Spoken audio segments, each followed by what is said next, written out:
ready? It's the Roundtable with me, Robert Bannon. It's a holiday. Happy, almost there. It's almost there. Are you ready? It's the week before Christmas, and all through this internet, we're going to celebrate Broadway today. Hey, everybody, my name is Robert Bannon, and this is the Roundtable, and I'm so happy to have you all here. It's great to be here on this Thursday.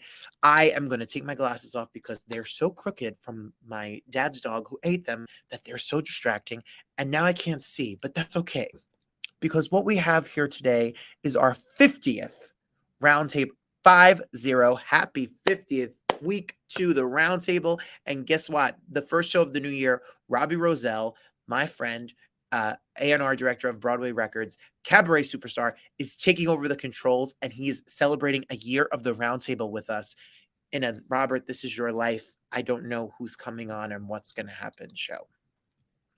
How about that? Something to think about in the new year for sure. How's everyone? Welcome, welcome, welcome. Hi, Abby. Hi, Janelle. Hi, Edelyn.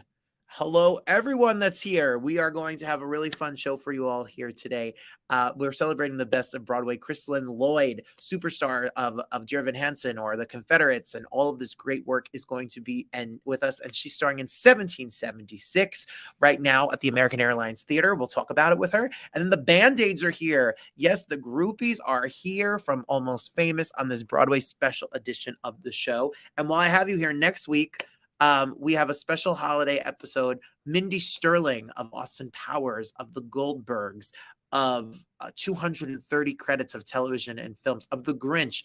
She will be here, as well as Eileen Graff, who is the mother in Belvedere, Mr. Belvedere, the wife of Bob Uecker. She's got a show coming to New York, so that will be a great show. And the Roundtable talk next week is the neighbor Todd from the National Lampoon's Christmas Vacation movie. You know, he's married to Julia Louis-Dreyfus. He's going to come on to tell us, excuse me, about talking about doing the movie. So hold your horses, everyone. Greetings. Thank you so much. Thank you for the congratulations. Thank you, everybody. I appreciate you. Happy Roundtable and holidays. Well, let me tell you, Janelle, there was the movie Almost Famous came out, and the movie had the lady in the movie Almost Famous is a true story based on a true story about Cameron Crowe, who before he was a film director, he worked for Rolling Stone underage. They did not know he was young, and he went on the road and followed a rock band, and the groupies of the band were called the Band-Aids because they aided the band. And the ladies who play on the new Broadway edition of that movie, the Broadway version of that, the three groupies are here. So there you go. Don't be embarrassed. There's no embarrassing things here. We're not embarrassed by anyone. We have a bunch of people watching today. Hey, y'all. Welcome to the Roundtable. You should be here every week. All right, let's get to it. Shall we? Shall we? I guess we shall. It's the week in review. Well, let's see. In this week, we had a fun week. We keep it busy. Everyone's always wondering how busy I am. It's going to slow down one day. Did I tell you last week we celebrated Margaret Joseph's Christmas party? If any Real Housewives of New Jersey friends were there, my friend Margaret, we go back like a couple years. Margaret found me during the pandemic. She liked my music. She liked my I Think He Knew song. And she invited me, and I'll see her on Christmas, and we're people, and I had such a great time. So thanks for the invite. My cousin Adrian had such a blast. And then I went to an event last Friday. Thank you to our friends who have given us so many wonderful guests on the show. Len Evans and Project Publicity and Jeff Dorda. They invited me to Santa's Secret, which was a speakeasy adult Christmas party, like what happens when the lights go down with Santa. It was really fun. It's right now. It's really fun. It's at Hudson Yard. They had all of these like burlesque trapeze drag performers, and you walked through. And then at the end, it was a concert. Can I show you a little clip? Look at this badass lady here. Go ahead.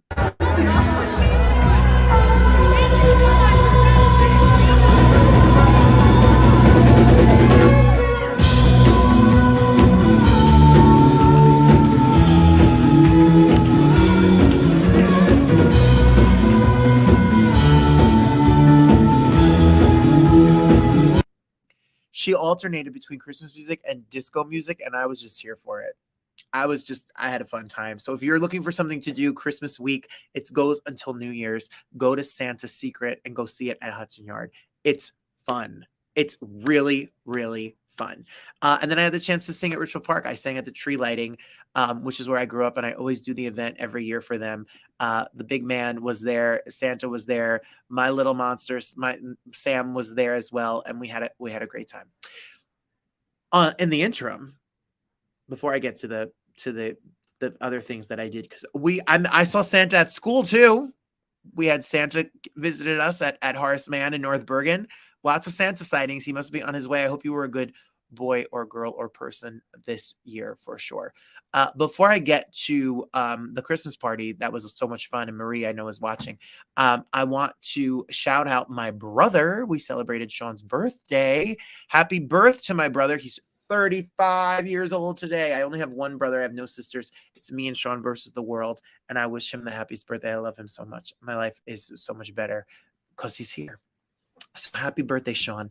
And I hope you guys are having a fun time with Christina. Thank you, Christine, for wishing us 50 roundtables.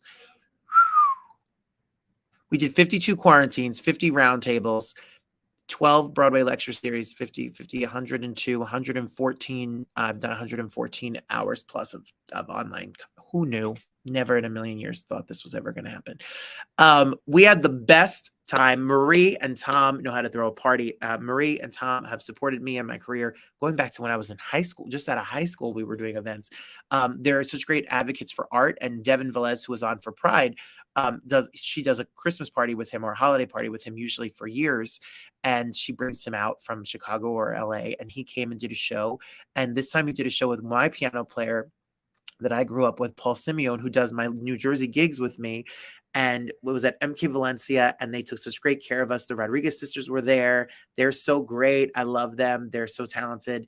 And we had such a wonderful time. We had great food. We had great laughs. I had fun even at rehearsal with Devin, and we are a trouble together because we are way too much fun. Here's Devin and myself here. He's a top 8 American Idol and singer. He just came back from being with Christina Aguilera in the Middle East. And then he popped into Ritual Park. And here's the cast and all the fun. Tom and Paul Simeone and Marie, Devin, myself, and the Rodriguez sisters. They're so talented. And so I promise you, at the end of the show today, I will show you the debut clip of me and Devin singing. Marie sent it to me this morning. You are so sweet and generous. You take such good care of us. So I can't wait to show you the clip at the end. We had fun. It was just joy. Look at the spam. You gotta love some YouTube spam. Look at that. Listen, 69 XXX life. Hot girl's not gonna do it for this show. You're going to have to go somewhere else. Try somewhere else. But God bless you. And we're blocking. So, I'll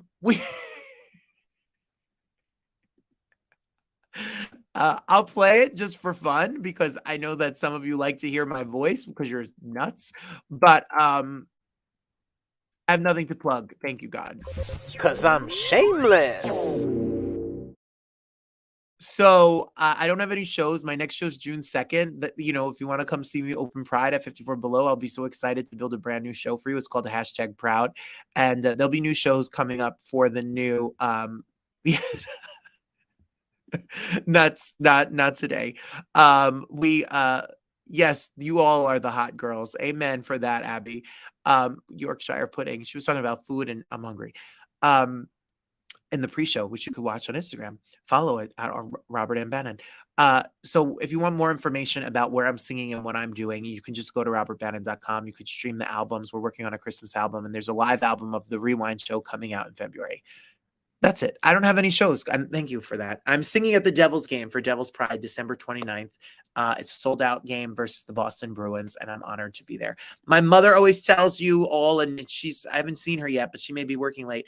If you want to support the show and send a little hey, we use that money to promote it on Google and YouTube and Facebook and Instagram so that more people discover our show. We have a bunch of you watching today. If you want to send $2, $10, $5, any dollar amount, you can send it to at our Bannon. We probably should have a more professional page, but we'll get there eventually. We'll get there eventually. Hi, sister. Hi, Esther. I love you. I love you, love you, love you. Thanks for being here. Kristolyn Lloyd is here. Kristolyn Lloyd played Esther. And at the end of the interview with Kristolyn, I tell Kristolyn that off camera, I have to tell her about spending a week in Joshua Tree with Esther and Drew. So, oh yes, we did talk about it. We said we had fun. It is a big game, apparently, Abby. The Bruins are top of the Metro League and the Devils are second. Well, it's sold out. I was like, can I have a ticket? Can I have 2 tickets? A little moment, please. So we are. I'm really honored to be there, and I better learn the words. It's time for Hey Friend Hey. I'll be there for you. How you doing? Well, I brought a friend of this show. A couple of weeks ago, we talked to Dar Williams for an hour. We talked about how to write a song that matters, and we had a great time. We went to Joshua Tree for Esther's birthday, and the week was a blur for us all. But it was fun. And Dar Williams said to me off camera, off the show, hey, the first week, the end of December before the holiday, I would like to come to your school and teach the students how to write a song. And I was like, what? And she said, yeah, for free, just for like when I'm off a couple of days. So we went to the Board of Ed. The Board of Ed approved it. And do you know that Dar Williams came to my school and taught the 5th grade how to write a song this week? For free, drove up in her own car, brought her own guitar with our sound system, which is not the greatest in an urban school district with 93% of the kids economically disadvantaged. Dar came and gave out of the kindness and generosity of her heart. And the kids, very much like Whose Line Is It Anyway, gave her words, threw words at her, and they wrote a song. And the subject they picked was their parents. There's my mother. See, she's here. Hey. Dar is, I can't thank her because she's out on the road. She tours. She's doing shows across this country. And she took time to come to Little North Bergen on 83rd Street and teach the kids how to write a song. And the kids pick their parents. And this is what she sang.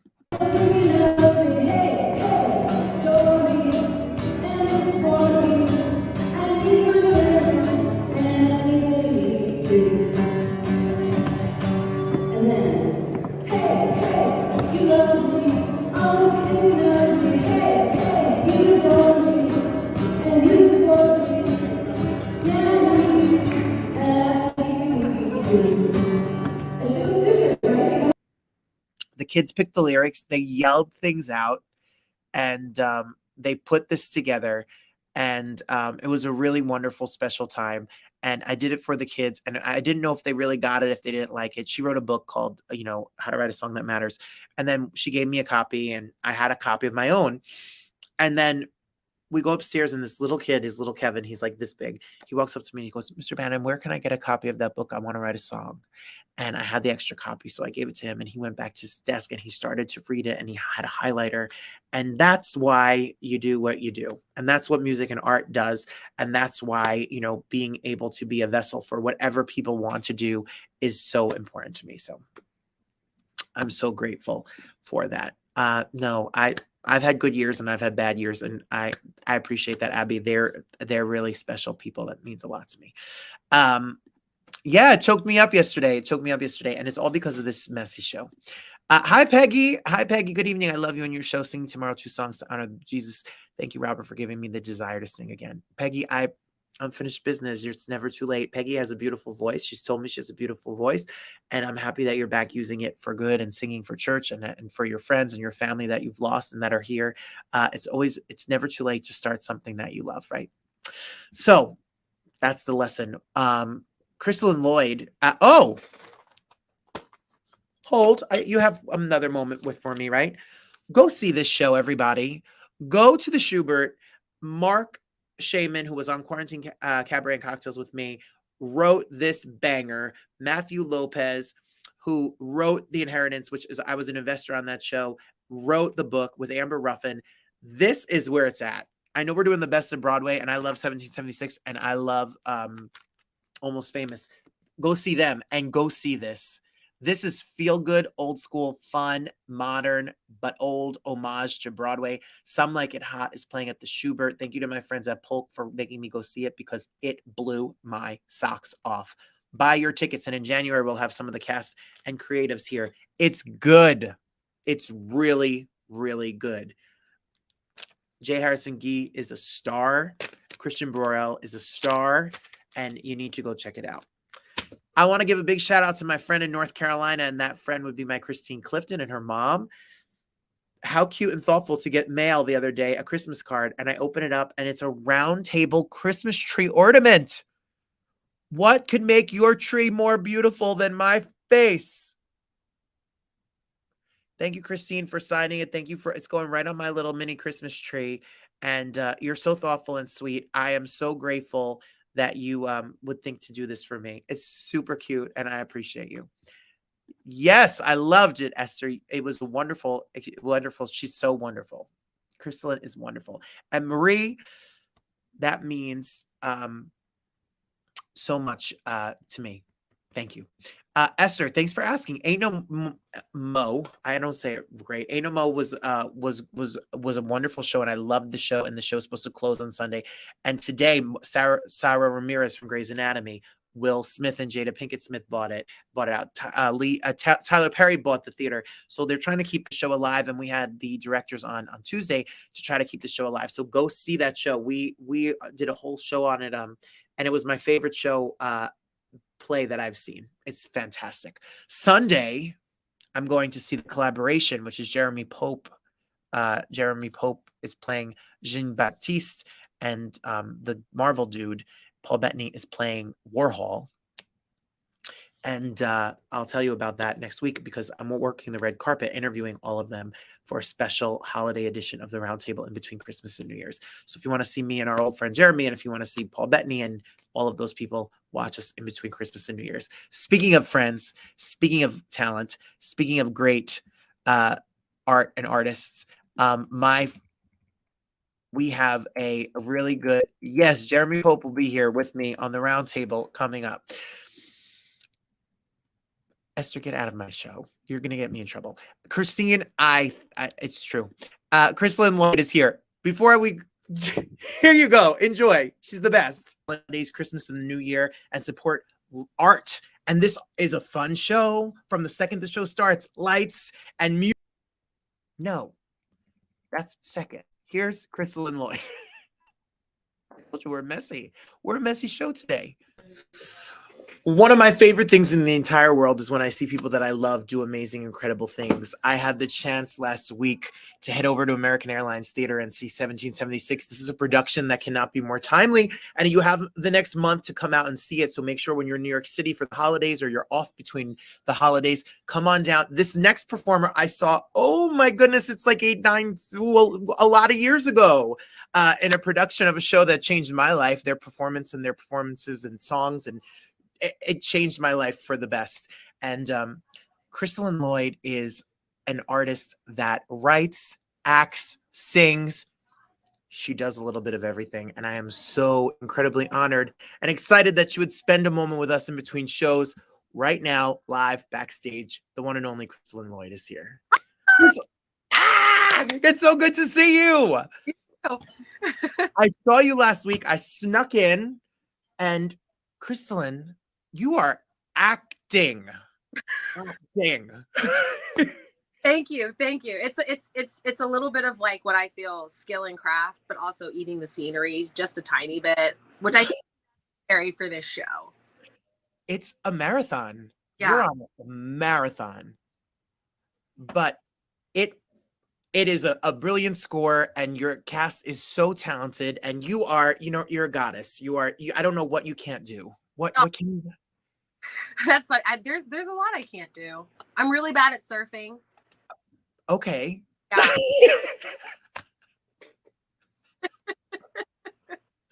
Well, I want to bring up, I'd be remiss to not say that if you know, people watching who watch me every week, they know this story. I saw years ago, I went and saw a show at Second Stage. It was called Invisible Thread. Kristolyn Lloyd is there singing her face off, jumping and dancing around the scenery. And all these years later, it's so great to see that cast, the creators, and all that whole family are just starring up and down the boards here across the country.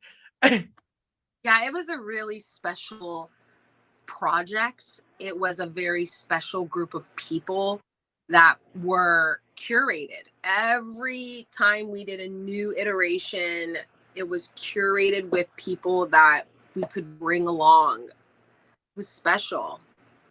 Absolutely. And your ride and the work that you've done, if it's Paradise Blue, if it's Confederates, if it's anything Dominique writes, is just gorgeous. Spoiled. I'm so incredibly spoiled that that woman calls me to do her shows. It's such a blessing, and I have felt the safest and the most courageous as an actor in her rooms working on her pieces. Well, she's coming on in January. Oh, Dominique is coming. You're gonna love. You're gonna have a blast. It's James and Dominique. They're gonna come on to talk about how they write. Yeah. And they know how to find the best talent, because when she needs an actor, she calls Kristolyn. I just want to know, I want to ask you, before we talk about 1776 and everyone going out to get their tickets, I was blown away. You know, the cabaret world and doing a show is not an easy thing. It's very vulnerable. And I went to 54 Below, saw your show, the show ends, and I come up to you and I say, Kristolyn, who wrote all of those songs? And then you're like, oh, they're mine. Do you know how hard it is to write a up-tempo fun jam? It's still in my head from then. Have you always been an artist and a creator and a musician and creating in that space? That's a great question. I have always had it inside of me, and I didn't really have, I didn't have anywhere to put it when I was younger. So like writing, I used to put myself in movies or television shows that I didn't see myself in. And then I would have to create a whole backstory for my character. So like when I would watch, maybe, what movie was it that I tend to like, I can't remember. Oh, The Sandlot. I was like, Sandlot does not have a part for Black. So I was a little girl and I would just like write out the scenes for my scenes in The Sandlot and incorporate my characters through. I mean, I did it with all these movies where I just didn't see myself. So I think the writer kind of always existed and didn't really have a place to go when I was younger. When I was, I sang in the church, and I played a lot of sports, but my parents didn't really get me into acting, and that didn't really happen until high school. But that's always been in there. I started writing songs on the guitar when I was like 15, and they were terrible, but it's always been inside me. And I think, moving to New York, this city really feels like it gives you so much permission to do those things. So, well, you have a whole bunch of bangers that I hope to see out streaming and ready for the world to enjoy. Currently in the process, it's why I cut all my nails off, because usually I like plot up. But when I get the impulse and the inspiration to write, I cut them all off. And so I've been working on a couple of the songs, like even in this last, and it's just been really fun to get back into it. So I'm hoping to do a concept album and a concert in 2023. Yeah. I'm ready.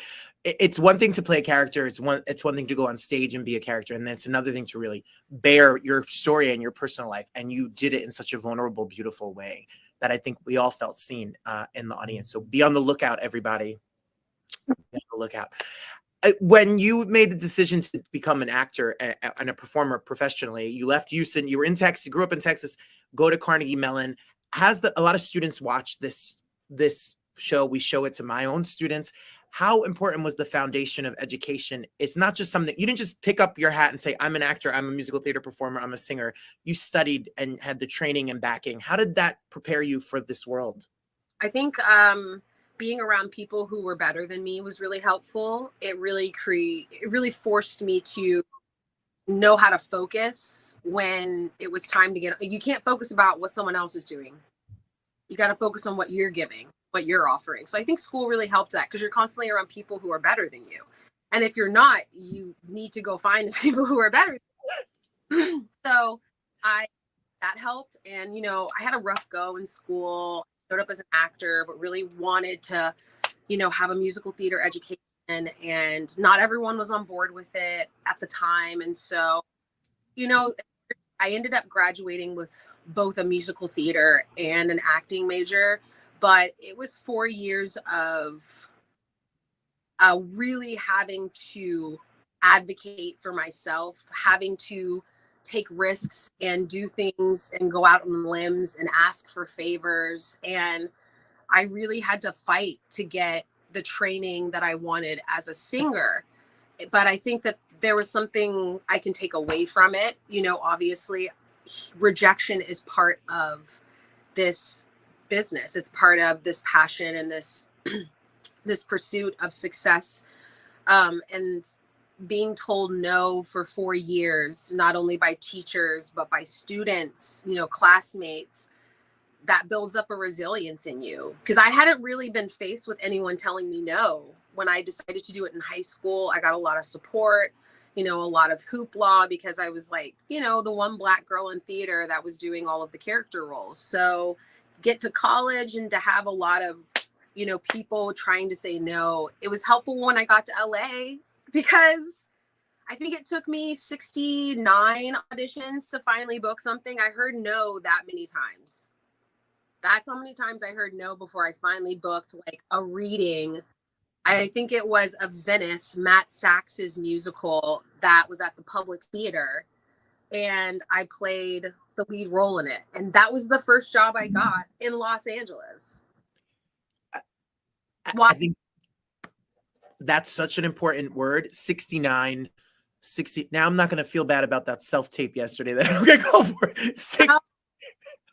No, the conservatory was helpful in terms of kind of getting real world response, you know, Black harder in general. But once I got to the real world, I actually blossomed the most as an artist outside of school and as a person.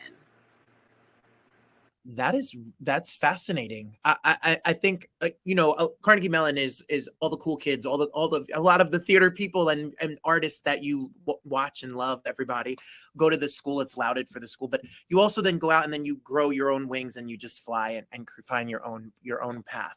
Yeah. And you sure did. You know, it's been, I've always, not always, but I would, at this point in my life, one of the things I would use, ways I would describe myself is a late bloomer. And, you know, I think that's been in life, but I think it's also been in career.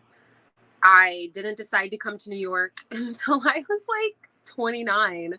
And most people are out right out of school, like in New York, hitting the pavement, getting seen, booking workshops. So I was a bit of a late bloomer in a lot of ways, career-wise. And it's, you know, it is what it is. Here I am now, and, you know, still have so far to go and so many things I want to do. But I'm still, you know, I look back and I'm like, I have a legacy of work so far that I'm building up that I feel very proud of. Are you kidding? You have quite the beautiful list. As I was looking at all of the shows and the different things, there are all these different iterations and characters and ideas that are through the years. I'm so fascinated by my own story. I stopped performing for 15 years, and you know, to come back at it at an older age, it's like some people think you're nuts, some people think but you have to. Everyone has their own journey. And I know you did television, you did the LA scene. And that's a whole animal. And then to come to theater, that's a whole beast and community on of itself. How do you always find a way to fit in or assimilate? Or are you someone who's always like, I'm just coming in as Kristolyn and this is it? Yeah, I've been really good at kind of home jumping. And, you know, I took a year off when I graduated school to do missionary work in Southeast Asia. And I just have always been really adaptable to my surroundings. I think, looking back, I had more sense of self than I think I realized. So that helps when showing up to new places. And I utilized church when I was in Los Angeles to kind of find community and friends. I utilized, acting classes. And in New York, I found that there's just so much work that happens between readings and workshops that I tend to always walk away with, a new friend or acquaintance. But I think my adaptability is just like, it's, I can't really explain it. That's a great question. I've never had to put it in words before, but I think I just have an adaptability for whatever reason. Well, and it works. It works. And when you get the call to jump into something like this show, the way that this show is done, if you don't know about it, it's all women, trans, non-binary performers playing the founding fathers of this nation. It's quite the way it is written, but there's also a very modern, apropos, needed take. And I don't know what the word is. What word would you use? It's meant to be a conversation piece and to look a certain way, so you feel it in a different way. What were your thoughts when this idea was presented to you? That's a great question. It was presented to me a while ago, and they called me in for John Adams and Ben Franklin, and I think I was working on something else at the time, but I thought the concept was really interesting. And Diane has a real gift for bringing together really unique artists. And I think this show is, if we could convince people that CRT has a place, I feel like this show could be a good sort of mascot for that. I think that there are so many places to continue taking risks as artists. Like even in this show, I'm sure Diane and Jeffrey are really looking forward to kind of zhuzhing the tour a bit, as any director would be. So I think that there's a lot of opportunity for conversation with this show, and especially with the non-traditional casting. A lot of people are walking away or coming up to us or sending me messages being like, I actually don't want to see this done with men. I don't know how to watch it done with men after this. And that's very encouraging. Well, when I sat there and watched it, not only do you all sound beautiful, there's a cast here of some powerhouse singers and some, like beautiful, beautiful moments. But I teach history. I teach What is America to 5th grade students every single day. And we have had to walk a very interesting tightrope walk the past few years, when I have students who come up to me and say, why is someone saying that about where I'm from? Why are people talking about people in this way? They're 10. So they see the world in a very good and bad, innocent way that you wish we all did, and saw people are people and people should be nice to one another and accept one another. When you see this story told in this jarring new way, it speaks in such a uniqueness that I think it really spins this whole concept on its head. It's really fascinating. It is. And it was exciting. That's the first thing I felt when I saw the show, is what an exciting, show that, Diane and Jeffrey had already put together. But the script stands on its own. I mean, 1776, the book, it's lit, like it's fire. I mean, I don't really like, when I saw all the, good gods and the, like, okay, I don't know. We'll get to, addressing how I fit into that later. But for the most part, the subject matter, the fights, the advocation, the things, the provocativeness of so many of the Southern delegates. I think it's a great conversation piece. And I think the book stands alone as something very, very powerful. Absolutely. So now you, as the performer, doing the history to find your John Adams and as a character, John Adams, as all people are, as could be considered flawed or made decisions that you may personally not agree with. How do you, as an actor, bring his humanity on stage and find your compassion or your way to to be him in this setting? Well, it helps that John Adams never owned slaves. You know, everything I do, I tend to access like ancestral kind of energy, and they show up in every piece that I do.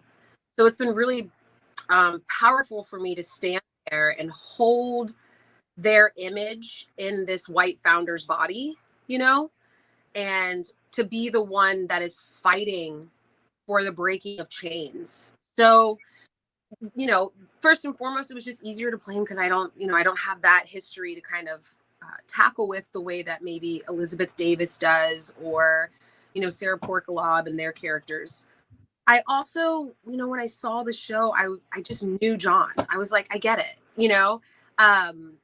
And he, to me, is that person trying to get something done. That, you know, it was so clear that that's who we're watching the story through the eyes from, is this man. And so, you know, accessing him was fun because, you know, I grew up watching Cheers and Night Court and was it News Radio with Andy Dick and Phil yeah. Hartman. Yeah. Those were the shows that I grew up watching that starred these white men, Frasier. So like I knew how to step into the shoes of this person and the energy that was going to be required to push through to the end of the show. I was very familiar with it. And so I just kind of access my like Ted Danson and my, you know, honestly, I think of he's a stage actor, but I oddly think of Mark Rylance when I play this role. Like I myself, Mark Rylance, I've never seen him in a musical, but how would he play John Adams in 1776? So to me, John is someone who would love to never have to sing at all in the show. And the only time he really enjoys it is when he's doing it with Abigail. That was how I kind of wanted to play it. And that having him be that person in the world who's constantly like, come on, we have something we have to get done. You know, it just felt right. It felt right. And like, what's no, please go ahead. I'm sorry. Even bringing out the parts of him like that are obnoxious and unlikable. I feel a lot of privilege from, not privilege, but permission from, you know, the creatives to, and the cast. The cast is like, you know, when I got here, I would apologize and they'd be like, no, I like it. Because at one point, like I get in Shushma's face and I like shame her. And that wasn't in, you know, when Crystal was doing it. So I had to like go to Shushma and just be like, I just want to check in and just make sure she's like, I love it. You know? So it was like finding those moments to really like needle at people with the arrogance was really fun. Well, what I was going to say to you is that when I sat down and the show starts and there's a scene in the beginning and you're all at this table and you do I'm like, this person on stage is not Kristolyn. Like it's like, it's a whole developed, and I love that you use sitcom because I was going to say it's it's got an energy of a cartoon. It's got a fun vibe that you're bringing this life to this character with this like hop in your step and the movements that I see, and you saying like a sitcom dad or the Ted Danson. I see it. It translates. It comes across, and your vision comes across, and it's really fun and fascinating to see your artistry work in it. Coming back to the cast as a whole is we got to have fun. Like we cannot do this show as 8 times a week and not finding fun in it. And I think that's something that we're very successful at as a group, is keeping each other invested and present on stage with one another. And we take care of each other too, which is, you know, such a wonderful gift to feel safety, you know, each other, you know. Yeah, that's beautiful, and that's not always the case when you work on something with so many people and such a high pressure, big monster that this show is. I'm excited about the future because I know that you're going to do some amazing work. I'm excited at hopefully as theater and this community continues to innovate and change and make more work that is inclusive of all, and I'm excited to I'm just excited to keep seeing you on stage, Kristolyn Lloyd. I just want to keep seeing your beautiful voice and your beautiful face and your beautiful energy and artistry on stages and screens for as long as you'll let us see it, because you are something really magic and special. I feel very, very lucky to get to be in this playground with this role. I was so hungry for something like this. So thank you for your kind words. I really put in a lot of work and it's been so fun, but I feel, it's very nice to be invested in something and to like feel the love come back. So no, it's true. If you want to get your tickets till January, go to roundabouttheater.org. Come on down, go see the show. The holidays are coming. So when you're off in between New Year's and Christmas and you don't know what to do, just come on down and grab a seat. You don't want to miss her. Don't miss her in anything that she does anywhere. And we're waiting for the music. I'm forcing it. Thank you. I'm gonna email you and say March 1st. Where's the music? Yes. You just call like 54 Below and like set up a date for me and be Done. Like, I'll call them right now. I'm calling right now. That's it. I'm gonna go on a plane. We'll get the charts out. Hey, let's go. Do a nice little retreat in Joshua Tree and just like out the music. I spent a week in Joshua Tree with Matt and Griff and Drew and Esther, and that's a story for after this show. Everybody follow Kristolyn on Instagram, see what she's up to, and go to roundabouttheater.org and catch 1776 today. Thank you so much. It's a pleasure to see you, friend. I love it. How great is she? All right, so if you want to see me and Kristolyn Lloyd singing together, then check out my YouTube channel, which you are probably watching right now. We did my version of How Deep is the Ocean together at my 54 Below show. She is just wonderful and fun. She was serving all face and body, Esther, and that was in between two shows last Wednesday. She did a show, got herself together, and didn't. And I did tell her about what a mess you and Drew are. I was perfect and behaved. Christine, wonderful Kristolyn could join and share stories of Roundtable around on the Roundtable 1776. They are blessed. She is a star. She's so fantastic. You are so supportive. You can truly tell these artists are so appreciative of your platform and your show. It's so moving to me when they have a good time, because I was telling somebody, not to make it about me, because that's the whole point of what I'm going to say. Someone was talking about doing a show like this about restaurants.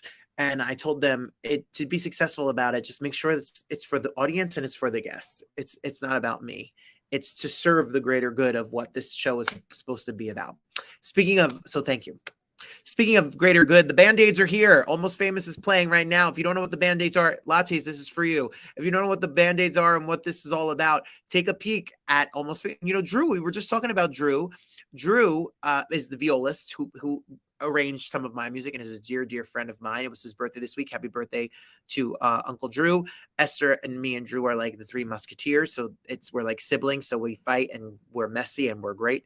But Drew's playing viola in this. So if you see it, Esther's yelling at me. I was a mess. I was just kidding. They were perfect.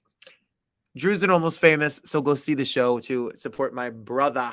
And everybody, go. Here's the Band-Aids, just to tell you all about it. All right, last week I had the pleasure of going to see a brand new show that you need to check it out. Everybody's going to head out over to see Almost Famous this week, especially in the holidays. This is the time when you should go head over to New York in between the holidays, Christmas and the New Year, and support art. And this is a fun show. From the second the show starts, lights and music and story. You know the story, you know some of the music, and there's some beautiful new music. And the Band-Aids themselves, they are here. Katie is here. Katie, welcome. Hello. Julia, welcome. And Jana, welcome. Welcome to the show. Hello. Thank you. Excited to be here. We're very excited to have you all. And we had the most wonderful time of being at the show like a week or two ago. And, when you see a show that you are familiar with the movie, I was like, how are they going to do this? What is the music? And it's so much fun. And you all are working, and all three of you better sing. We will. And you do. And you do. Katie, can you tell us a little bit about your journey to being a part of Almost Famous? Yeah, sure. Thanks for having us, by the way. Yeah, so I've been a part of the show for, I think it was like since 2019. The pandemic kind of had a nice little hiccup for us in our Almost Famous journey and getting it to Broadway and where we are. But I was fortunate enough to be a part of the San Diego production. And yeah, Sapphire's just been a lot of fun. She's Ron and brassy and badass.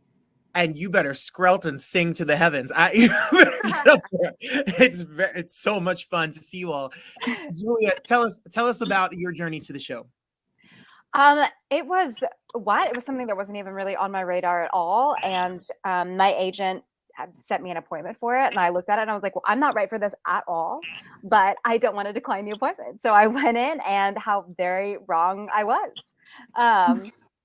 And yeah, it was kind of a whirlwind. We started like a couple weeks later for the San Diego Red at the Old Globe. And yeah, here we are. That is an incredible story. Do you think a lot of people who watch this show are aspiring musical theater performers or actors, etc.? Do you think that the fact that you didn't think that you were right for the part, did you go in with different expectations? Do you think you just brought a different energy? I'm not sure. I think the lesson I really learned was never, I am not a casting director, so I don't need to uncast myself from anything. Like, let someone else put the box around me, and just because I think, oh, I'm not what they would envision for this kind of character, this kind of role, I don't know. I'm wrong. So it's, always take the chance, always take the risk, and like, you might be capable of more than you think. I think that's really beautiful advice for sure. Well, it's exciting. It's really exciting. Jana, tell us a little bit about your journey to being a part of Almost Famous. So I went to Pace University, and in 2019 I was a junior, and I heard about the workshop happening, or the out of town, and I watched the movie. And Cliffhanger. then maybe in like March, April, the workshop session came around, and got in there and hoped that they would keep me around, and I'm here. And they did. Long story and short. They did. Well, can we talk about Katie, talking about this process of getting the show from the Old Globe now to the transfer to being on Broadway? It looks like a very tight knit cast, because you all are working a lot of people on stage for 2.5 hours plus, all with a storyline that weaves together. How has it been as a collective company to put this on its feet and let it be out for the world? What has that process been like for you? Well, it's been really fun because Cameron Crowe, a writer, he has made it very, very he was forthcoming with telling us that when they made the movie that they were a big family, and he was saying that he hasn't felt that with other movies until he did our show. And that was really exciting to hear, because it was like the show truly, this is coming from him, is very much like what it was like on the road. So it's cool to hear that from Papa Crow.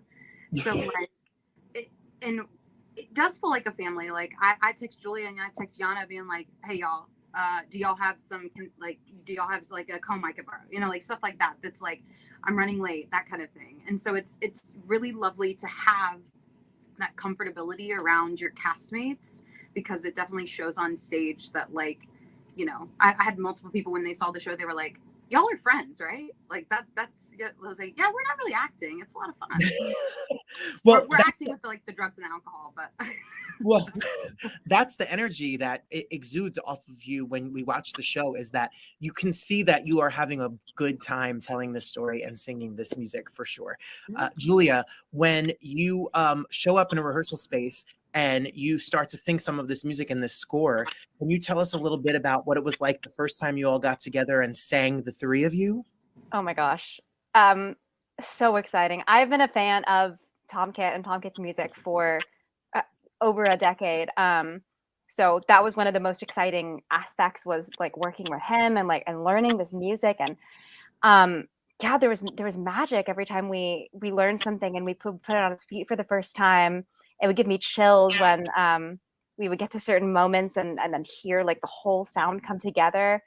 And each of us, the three of us, have such different voices, and so blending those together into like beautiful harmony, it was so wonderful to hear, especially in like a rehearsal studio where you can hear everything echoing and just yeah, it's been exciting from moment to moment.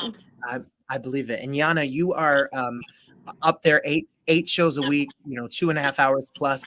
It's a grueling, it's a marathon race of a show. So what do you do? What is your advice to people out there to be prepared? What is your self-care routine? How do you take care of yourself? Let me think about that. I mean, I'm drinking some tea now. I'm feeling a little hoarse. My voice is kind of given a little bit from this crazy last week that we had. But I just say like pace yourself and see where your body is, and if you need a break, take a break and listen and warm up, especially before you go out there and sprout your face out. And yeah, we had like a PT work session, and ever since we had that, I've been doing a little body warm up to start the show because I'm put in a lot of like uncomfortable positions on road boxes, and sometimes I feel it more than other days, and I'm getting a lot more used to it. And I think it's because I started doing some 30-minute warm ups before I leave my house. So yeah.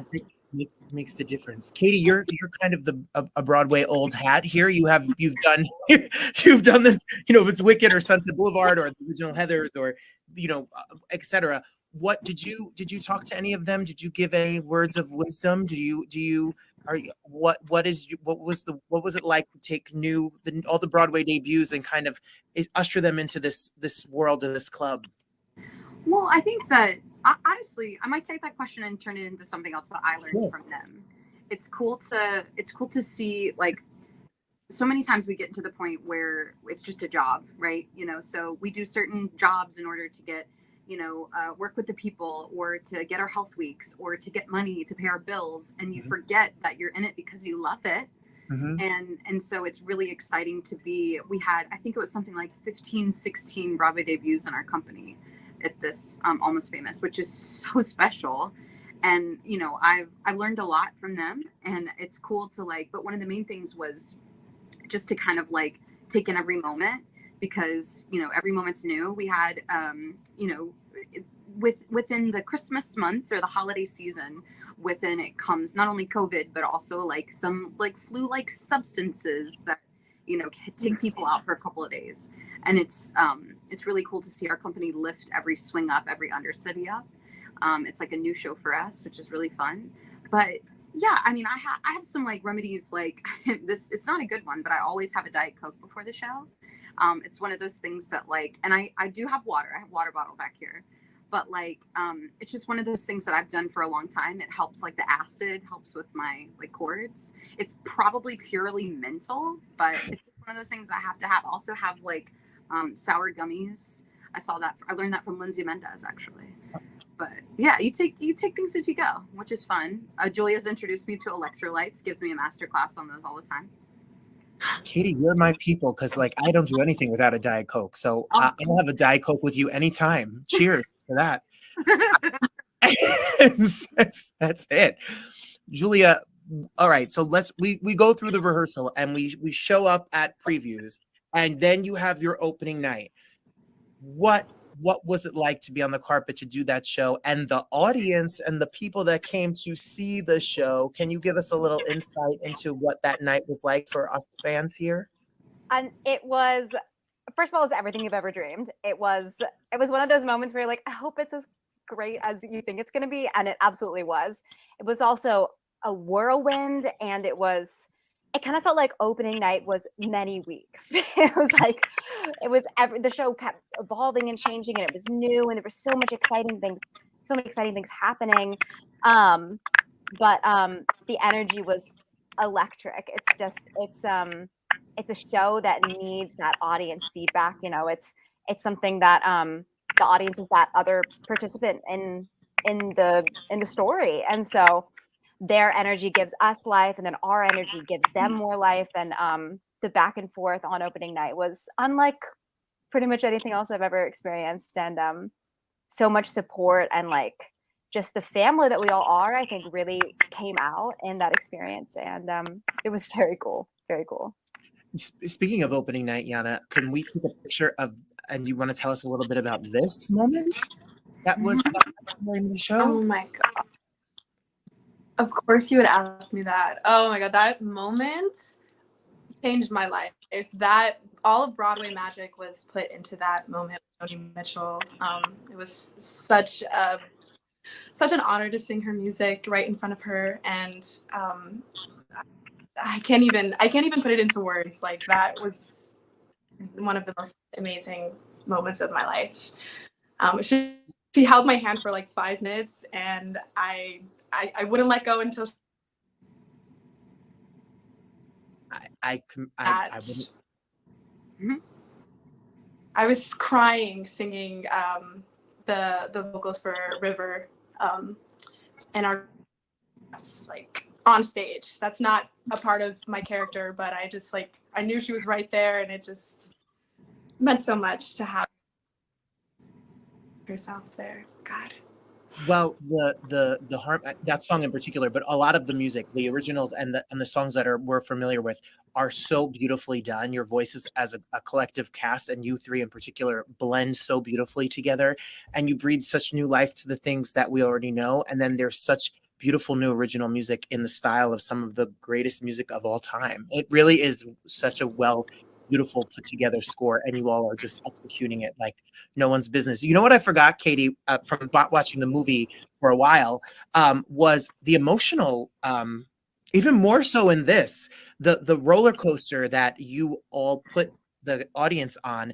It is not just a rock and roll fun show. There is a real heartbreaking, heart-filling love and loss, and there's a wild range of emotions on this show. When people leave, and I guess I could ask all of you, when people leave, what do you hope the show is sharing, with the audience when we walk out of the theater at the end of the night? What is the intention that you hope we leave with? I think what's amazing about our show is like it's a story about music and about how music affects everyone. And I think you can go a step further with how theater affects everyone. It's, and when Julia was talking about how it was almost kind of like opening night every week, it's truly that thing, because we don't know, like, there's certain points in our show and in every show that all of us have done before and now, you can see certain parts of the show that, like, oh, if they laugh, this is going to be a crazy audience. Oh, okay, we might have to win them over by the end. And so it's like I'm going to say 10 out of 10. They're always at their feet clapping at our Fever Dog bows, which is really, really lovely. Sometimes we get down on ourselves because, okay, today I'm really tired, or today I did this. But at the end of the day, like, when you listen to the music, it kind of like takes it. It really does take you on like a nice like ear journey, to be honest. But what's cool about our show is that Cameron was really specific. Like, these are real people. Like, these are real people that we're being. And, mine is, I think all of ours are like a mixture of like multiple women that he met on the road. And so he was able to put like these really cool, like kind of like star points in our show in each individual character to create kind of like our own little bubble of like individual Estrella, Palexia, Sapphire. And it's just really cool to like get to tell his story, because it is his story. And as a kid who every year for Christmas got a subscription to Rolling Stone, it's really fun. It's really fun to hear this backstory and to know about this and how this all happened at that time and how it's based on actual events. Julia, when we are in the audience and we leave, what are you hoping that we take a little piece of Almost Famous with us? What do you hope we leave with? Oh man, I think it's so individual too. Kind of the way that some people love this show because they loved the movie, and some people love the show because they lived through the 70s. And so I think it hits just a wide range of people for a variety of different reasons. And I think that's also one of the beautiful things about theater, is that everyone comes away from the experience with a different feeling and with a different moment that really meant the most to them.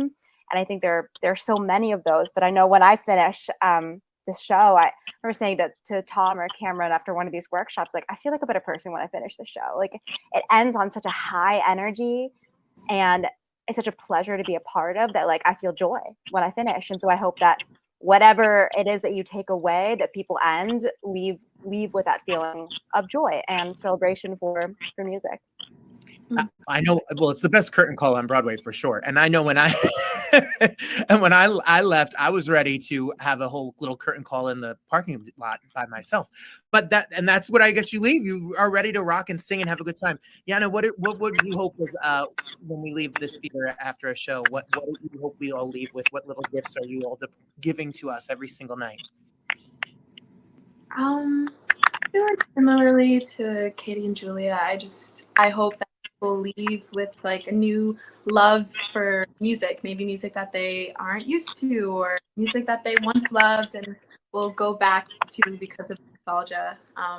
My favorite song in the show is "The Wind" by Cat Stevens, and I would have never known anything about that song without this show, and I started learning it on guitar for fun because it's so beautiful, and I want someone to find that love for music and leave the show with that.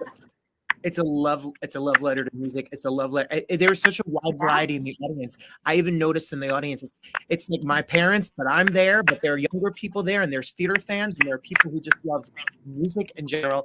So if you love art and if you love music and you can have a fun night with beautiful songs and a beautiful story, then you need to come down and check out Almost Famous at the Bernard B. Jacobs Theater. Tickets are on sale right now. You can go to almostfamousthemusical.com and get your ticket. It makes a really fun gift. If you have your someone in the grab bag, you want to take them on a night out, go get them tickets. Go get them tickets to check it out. I'm so excited for this run, for all the work that you're doing, and all of the tremendous work that's to come for all of you. It was such a joy to be in the house, and I'm so looking forward to you all getting to be many characters, singing many songs across many stages for a long time to come. Happy run, and break all the legs, and have the best time. Thank you. Thank you so much. Oh, it's my pleasure. Everybody, make sure to go to almostfamousthemusical.com and check out Almost Famous this winter. There it is. How about that? 3 young, beautiful, talented performers. They're really fun in the show. They bring a lot of energy and joy to the show. So go. I'm giving you the options. You can see Some Like It Hot. You can see 1776. You can see Almost Famous. Go support a Broadway show, especially in these crazy times when so many shows are closing. You need to make sure that you support the arts. Thank you, Sam, for the happy 50. Yes. I am 50 episodes of the show, not 50 in age. Just make sure you know that. Yes, it was great to hear more about Almost Famous. Always lovely to see young talent. Same. I want to wish you all a great weekend. It's the last weekend before the holidays. You know, Christmas is a week from Saturday, Christmas Eve, and Christmas Day is a week from Sunday. So make sure you enjoy your last free moments. Next week, we do have a roundtable talk. The neighbor Todd from National Lampoon's Christmas Vacation is coming on. Wait till you hear about his journey and his career, and his wife is coming on, and she's a writer. And then next week's Thursday is our holiday party together with Mindy Sterling and Eileen Graff. It's going to be a great show for sure. Eileen Graff is the wife from Mr. Belvedere, and Mindy Sterling is Franz from Austin Powers and from the Goldbergs and tons of television. And we'll ho, ho, ho, and la it up together. I promised you the sneak peek. Here's me and Devin Velez from Marie's Party. Happy, merry, happy holidays. I'll see you next week. Thank you all for being here. Remember, be good to each other. And thanks for joining me on my messy, fun show. You're so much fun, and I had a blast being with you. Till next time, best is yet to come. Bye, everybody. Devin here just came back from, I don't know, Zimbabwe or something. Not true. That's true. Well, he's a tar. He's on American Idol. I'm the 3-time American Idol reject. Thank you very much. But I have starred at the Richmond Park tree lighting many a time. Yes! You know? Thank you.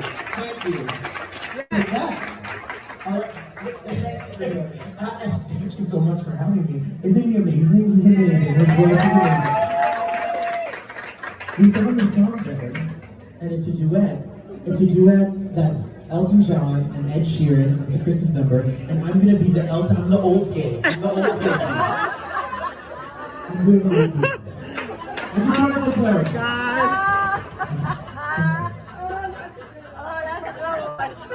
And it's gonna be great. So this is a good Christmas song, a good duet for a great team. That's right. And we hope you guys enjoy this.